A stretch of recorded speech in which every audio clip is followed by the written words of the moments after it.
মাংসত দিয়া গোটা নহৰুকণ খাই চবেই ভাল পায় নহয় জানো পিছে মাছত এনেকৈ গোটা নহৰু দি খাই পাইছেনে বাৰু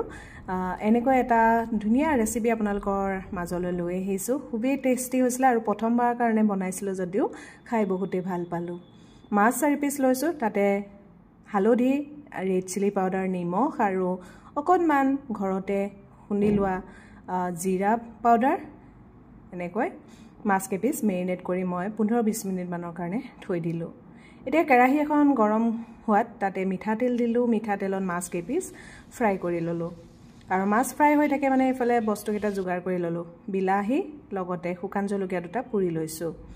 পিয়াজ দিলোঁ জোখমতে পিয়াজৰ লগতে এই কাটি লোৱা বিলাহীখিনি আৰু শুকান জলকীয়া দুটাও দি পেলাই পিচি লম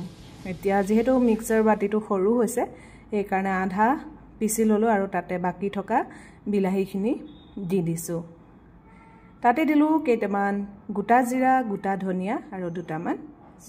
জালুক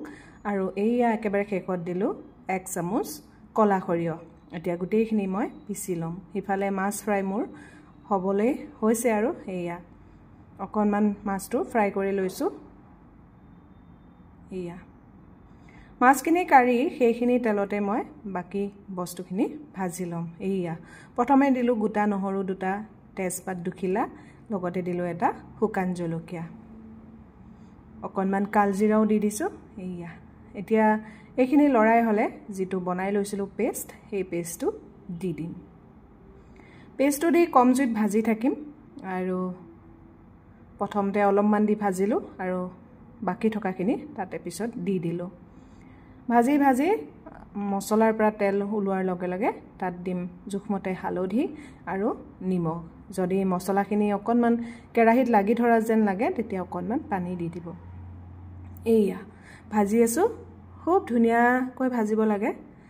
যাতে কেঁচা পিয়াজৰ বা বিলাহীৰ গোন্ধটো নোহোৱা হৈ যায়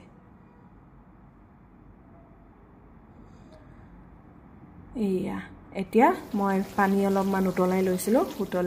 লোৱা পানীখিনি তাতে জোখমতে দি দিলোঁ তাৰ পাছতে মাছ কেপিচো দি দিলোঁ আৰু মাছ কেপিচ দিয়াৰ পাছতে মই ঢাকোন দি 15-20 মিনিট মানৰ কাৰণে উতলালোঁ শেষত হৈ গ'ল আৰু এইকণ মাছৰ ৰেচিপি যদি বনায় তেতিয়াহ'লে তাৰ লগত বেলেগ নবনালেও হ'ব অকণমান গৰম গৰম ভাত ঠাণ্ডা দিনত বিশেষকৈ এইটো বনাই খাব পাৰে খুব ভাল লগা এটা ধুনীয়া ৰেচিপি আপোনালোকে ট্ৰাই কৰিবচোন দেই এইয়া আৰু ইয়াৰ ফটোখন দিছিলোঁ সেইদিনা